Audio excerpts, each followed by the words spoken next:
Assalamualaikum warahmatullahi wabarakatuh. Perkenalkan dengan saya Nurdiansyah. Saya dari kelas IT 603, Prodi PJJ Informatika. Pada kesempatan ini saya akan presentasikan sebuah tugas 2 dari mata kuliah Grafika Komputer.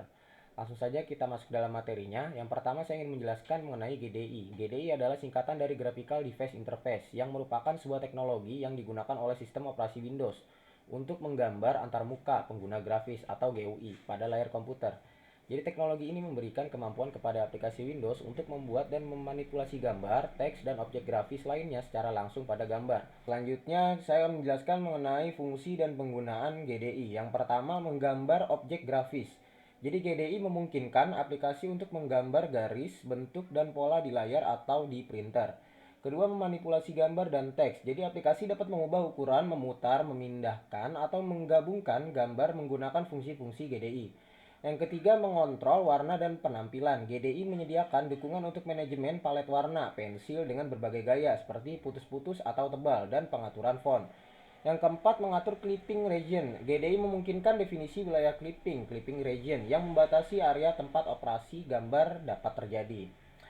Selanjutnya, keunggulan dan kelemahannya. Yang pertama, keunggulan, kinerja yang baik. GDI beroperasi secara langsung dengan perangkat keras, memberikan kinerja yang cepat untuk operasi grafis dasar.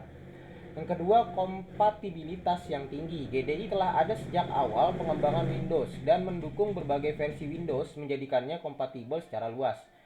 Selanjutnya, kelemahannya, keterbatasan dalam kekuatan grafis. GDI lebih fokus pada operasi dasar seperti menggambar garis dan bentuk sederhana dibandingkan dengan teknologi modern seperti DirectX atau OpenGL yang ditujukan untuk aplikasi grafis yang lebih kompleks.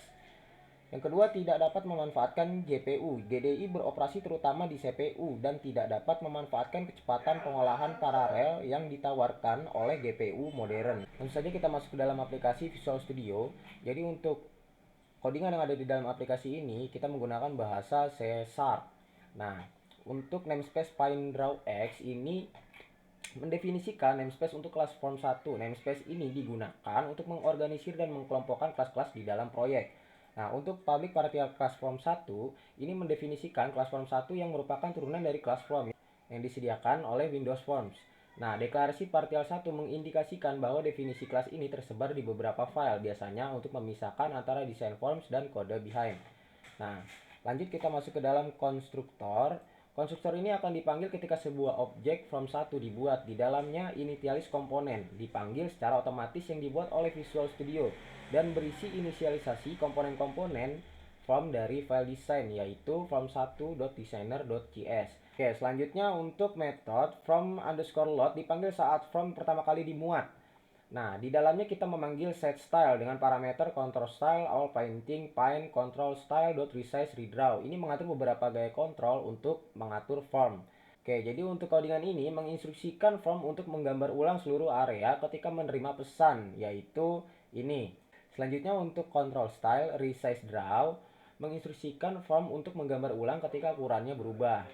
Nah, selanjutnya kita akan masuk ke dalam from1_paint yang dipanggil setiap kali from perlu digambar ulang, misalnya saat from pertama kali ditampilkan atau saat ukurannya berubah.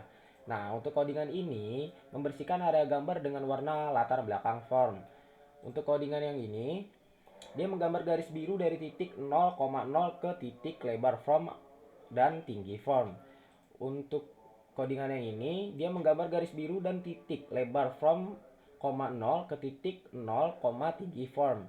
Nah, jadi ini menghasilkan dua garis biru yang membentuk sebuah X yang mengisi seluruh area form, mulai dari sudut kiri atas ke sudut kanan bawah dan sebaliknya. Jadi untuk codingan ini adalah contoh sederhana penggunaan Windows Form untuk membuat form dengan background putih dan gambar dua garis biru yang membentuk X di dalamnya. Atau setStyle digunakan untuk menghindari flickering saat resize form, dan paint event ini digunakan untuk menggambar garis-garis biru tersebut. Oke, selanjutnya sekarang kita uji coba codingan yang sudah kita buat dengan cara mengklik start. Nah, bisa kita lihat di sini sudah menghasilkan dua garis biru yang membentuk sebuah X yang mengisi seluruh area form, mulai dari sudut kiri atas dan sudut kanan bawah dan sebaliknya.